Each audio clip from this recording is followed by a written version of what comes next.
welcome in the online lecture. This is the third lecture on the topic animal tissue.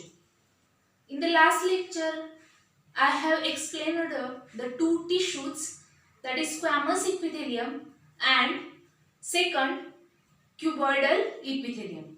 In this lecture, we will learn about the next tissue, that is the columnar epithelium. बघा मागच्या lecture मध्ये आपण squamous epithelium आणि क्युबॉइडल epithelium विषयी study केलं, त्याचं location, structure आणि त्याचे फंक्शन आपण स्टडी केलेलं आहे. या लेक्चर मध्ये आपण कॉलमनार इपिथेलियम आणि सिलिएटेड इपिथेलियम हे जे दोन टाइप्स आहेत इपिथेलियल टिश्यूचे याच्याविषयी स्टडी करणार आहे. सुरुवातीला बघूया कॉलमनार इपिथेलियमचं लोकेशन काय आहे, कोणत्या ठिकाणी ही टिश्यू प्रेझेंट असते बॉडीमध्ये, आपल्या कोणत्या ऑर्गन्स मध्ये असते ही टिश्यू.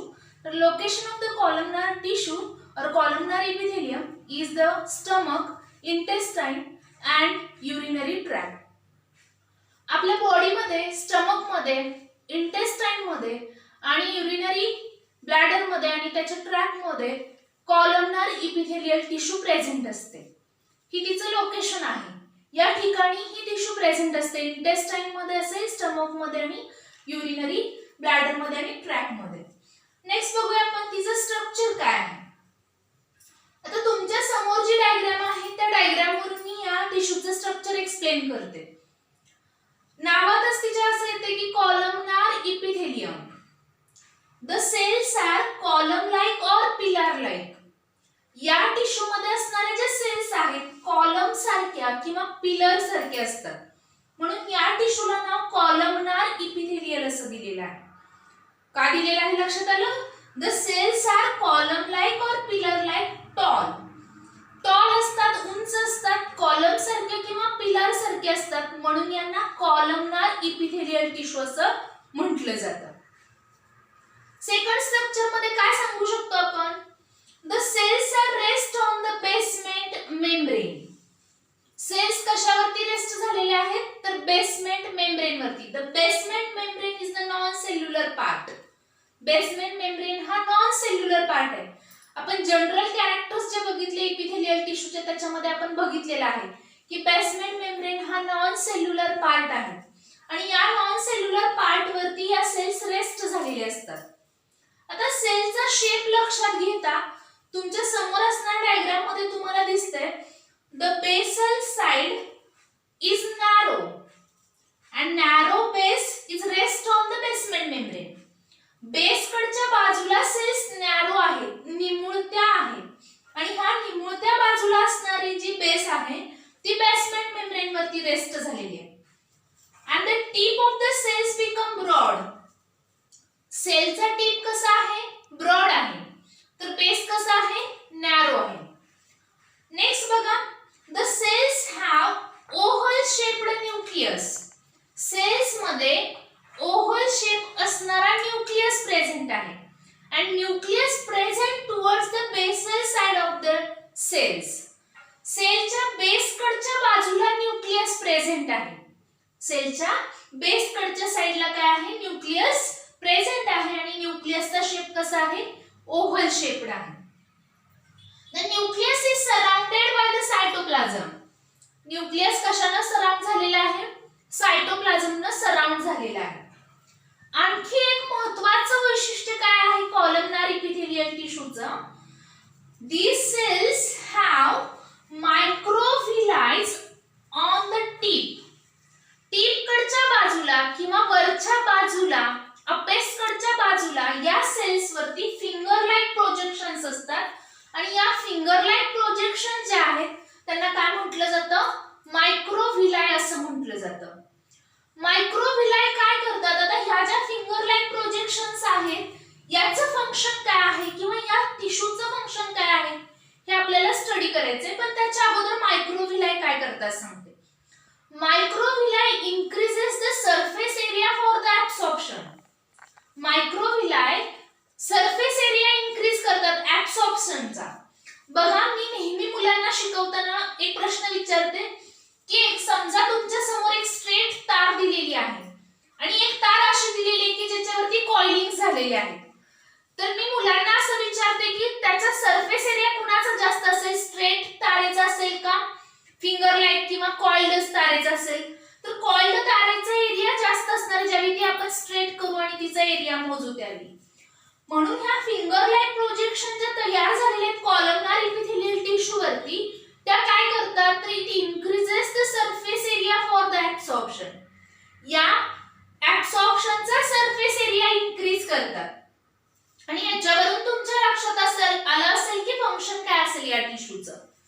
ही टिश्यू इंटेस्टाइन मध्ये आणि स्टमक मध्ये प्रेझेंट असते. हा महत्त्वाचा ऑर्गन घेऊया आपण. आणि तुम्ही डायजेस्टिव्ह सिस्टीम याच्या अगोदरही शिकलेला आहात. डायजेस्टिव्ह सिस्टीम मध्ये इंटेस्टाइनचं आणि स्टमकचं फंक्शन आहे ऍब्सॉर्प्शन.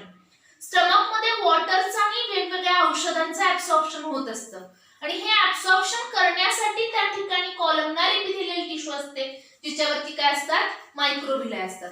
त्याच्यानंतर पुढचा ऑर्गन येतो डायजेस्टिव्ह सिस्टीम मधला तो म्हणजे स्मॉल इंटेस्टाइन. स्मॉल इंटेस्टाइनचं महत्त्वाचं फंक्शन आहे digestion and absorption of food. तर हे ऍब्सॉर्प्शन जे केलं जातं ते या टिश्यू कडून केलं जातं म्हणून या टिश्यूचं फंक्शन काय आहे absorption and secretion. Some cells of columnar epithelial tissue have ability of secretion and that tissue is nothing but the glandular tissue. आपण ती नंतर शिकणारच आहोत. ग्लँड्युलर टिश्यू ही काही मॉडिफिकेशन झालेली कॉलमनार इपिथेलियल टिश्यू आहे ती नंतर आपण शिकणारच आहोत. पण या टिश्यूचं फंक्शन येतं सिक्रीशन अँड ऍब्सॉर्प्शन. बघा कॉलमनार इपिथेलियल टिश्यू मध्ये आपण तिचं लोकेशन बघितलं, स्ट्रक्चर बघितलं आणि तिचं फंक्शन बघितलं. पुढची टिश्यू आपल्याला बघायचे सिलिएटेड इपिथेलियम. आता बघूया आपण सिलिएटेड इपिथेलियम. सिलिएटेड इपिथेलियमचं लोकेशन कुठे आहे बघूया पहिल्यांदा. Ciliated epithelium present in buccal cavity, pharynx, trachea and fallopian tubes. ही जी टिश्यू आहे ती टिश्यू आपल्या ब्युकल कॅव्हिटी मध्ये म्हणजेच माउथ मध्ये प्रेझेंट असते. दुसरी गोष्ट ती फॅरिंक्स मध्ये प्रेझेंट असते, ट्रकिया म्हणजे श्वासनलिकेमध्ये प्रेझेंट असते आणि फिमेल रिप्रोडक्टिव्ह सिस्टीम मध्ये ज्या फॅलोपियन ट्यूब्स आहेत त्या फॅलोपियन ट्यूब्स मध्ये ही टिश्यू प्रेझेंट असते. आता या टिश्यूचं स्ट्रक्चर कसं आहे बघूया. स्ट्रक्चर आपण डायग्राम वरून लक्षात घेऊया. स्ट्रक्चर मध्ये cells somewhat columnar epithelial tissue सारख्याच दिसतात. The cells are tall pillar like. Cell ह्या टॉल आहेत, पिलर सारख्या आहेत. The cells have narrow base and broad apex. सेलना नॅरो बेस आहे आणि ब्रॉड अपेक्स आहे. The narrow base rest on the basement membrane. या सेलचा जो नॅरो बेस आहे तो बेसमेंट मेम्ब्रेन वरती रेस्ट झालेला असतो. The cells have nucleus towards the narrow base. Cell मधला जो केंद्रक आहे न्यूक्लियस आहे तो कुठे आहे तर नॅरो बेस कडच्या बाजूला आहे. The cells have cytoplasm surrounding to the nucleus. Cells मध्ये सायटोप्लाझम प्रेझेंट आहे न्यूक्लियसच्या सराउंडिंगला आणि सगळ्या सेल मध्ये काय प्रेझेंट आहे सायटोप्लाझम प्रेझेंट आहे. आणि महत्त्वाचं वैशिष्ट्य या सेल्सचं किंवा या टिश्यूचं the cells have cilia on the broad apex. Cells मध्ये ब्रॉड अपेक्स कडच्या बाजूला काय प्रेझेंट आहे तर सिलिया प्रेझेंट आहे. That's why this tissue is called as ciliated epithelium. म्हणून या टिश्यूला सिलिएटेड इपिथेलियम असं म्हटलं जातं. सिलिएटेड इपिथेलियम का म्हटलं जातं तर the cells have cilia on the broad apex. Broad apex कडच्या बाजूला याच्यामध्ये काय प्रेझेंट आहेत सिलिया आहेत म्हणून याला सिलिएटेड इपिथेलियम असं म्हटलं जातं. नेक्स्ट आपल्याला पॉइंट बघायचे तो म्हणजे फंक्शन ऑफ धिस टिश्यू. या टिश्यूचं फंक्शन काय आहे. The first function of the ciliated epithelium is it can remove the foreign particle. He tissue आपल्या बॉडीमध्ये एंटर होणारा जो फॉरेन पार्टिकल आहे त्याला रिमूव्ह करण्याचा प्रयत्न करत असते. आता कोणते foreign particles, for example nasal chamber घेऊया आपण, आपली रेस्पिरेटरी सिस्टीम म्हणजे श्वसन संस्था लक्षात घेऊया. तर श्वसन संस्थेमध्ये सुरुवातीला नोज आहे, त्याच्यानंतर नेझल चेंबर आहे, त्याच्यानंतर फॅरिंक्स येतं, त्याच्यानंतर ट्रकिया ते श्वासनलिका येते. तर इथं असणारी ही जी सिलिएटेड इपिथेलियल टिश्यू आहे तो बाहेरून आलेला जो पॅथोजन आहे, जो एअर मधून श्वासामधून आतमध्ये येणार आहे, त्याला रिमूव्ह करण्याचं या प्रयत्न करतात. ते कोण करतं तर सिलिया करत असतात. सिलिया कंटिन्युअसली अशा मूव्ह होत असतात आणि मूवमेंट करून त्या पॅथोजनला किंवा फॉरेन पार्टिकलला बाहेर टाकण्याचा प्रयत्न करत असतात. हे तिचं पहिलं फंक्शन आहे. And the second function of the ciliated epithelium is it can move the non-motile ovum in the fallopian tubes. It give movement to the non-motile ovum in the fallopian tubes. Female reproductive system मध्ये ovary मध्ये तयार झालेलं जे ovum आहे ते non motile आहे आणि ते non motile ovum fallopian tubes मधून युटेरस कडे पुश करण्याचं, ढकलण्याचं काम ही टिश्यू करत असते with the help of cilia.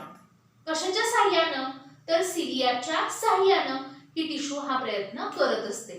ही पुढे ढकलण्याचा प्रयत्न करते ओव्हमला, कारण ओव्हम मध्ये मूवमेंट साठी असं कोणतंही स्ट्रक्चर प्रेझेंट नाही. त्यामुळे ओव्हम हा नॉन मोटाईल असतो आणि हा नॉन मोटाईल ओव्हम पुढे ढकलण्याचं काम सिलिया करत असतात, म्हणजे सिलिएटेड इपिथेलियम करत असते. This is about the ciliated epithelium. परत एकदा बघूया काय काय बघितलं आपण सिलिएटेड इपिथेलियम मध्ये. Location, buccal cavity, pharynx, trachea, fallopian tubes. Structure, cells are tall pillar like. The cells have narrow base and broad apex. The narrow base rests on the basement membrane. Broad apex have hair-like structure which is nothing but the cilia. The nucleus is surrounded by the cytoplasm. This is the structure. And last point, function. First function, it can remove the foreign particle. And second function, it give movement to the non-motile ovum, or it can move the non-motile ovum in the fallopian tubes. या lecture मध्ये आपण दोन tissue study केल्या. पहिली tissue columnar epithelium, दुसरी tissue ciliated epithelium. Columnar epithelium मध्ये तिचं structure, location, function study केलं. सिलिएटेड इपिथेलियम मध्ये तिचं लोकेशन, स्ट्रक्चर आणि फंक्शन स्टडी केलं. प्रत्येक टिश्यू वरती तुम्हाला 3 मार्काचा क्वेश्चन विचारला जाऊ शकतो एका टिश्यू वरती. Explain the location, structure and function of the ciliated epithelium किंवा explain the structure, location and function of the columnar epithelium. मार्कचं डिस्ट्रीब्युशन कसं असणार आहे? लोकेशनला अर्धा मार्क असेल, फंक्शनला अर्धा मार्क असेल, डायग्रामला 1 मार्क आणि स्ट्रक्चरला 1 मार्क, असं मार्कचं डिस्ट्रीब्युशन असणार आहे. तर या लेक्चर मध्ये आपण इथंच थांबतोय. पुढच्या लेक्चर मध्ये आपण पुढच्या 2 टिश्यू स्टडी करणार आहे ज्यांची नावं आहेत ग्लॅन्ड्युलर इपिथेलियम, सेन्सरी इपिथेलियम. सॉरी, तिसरी एक टिश्यू राहिलेली आहे ती जर्मिनल इपिथेलियम. शॉर्ट मध्ये आहेत दोन्हीही. ते आपण पुढच्या लेक्चर मध्ये स्टडी करणार आहे. थँक्यू.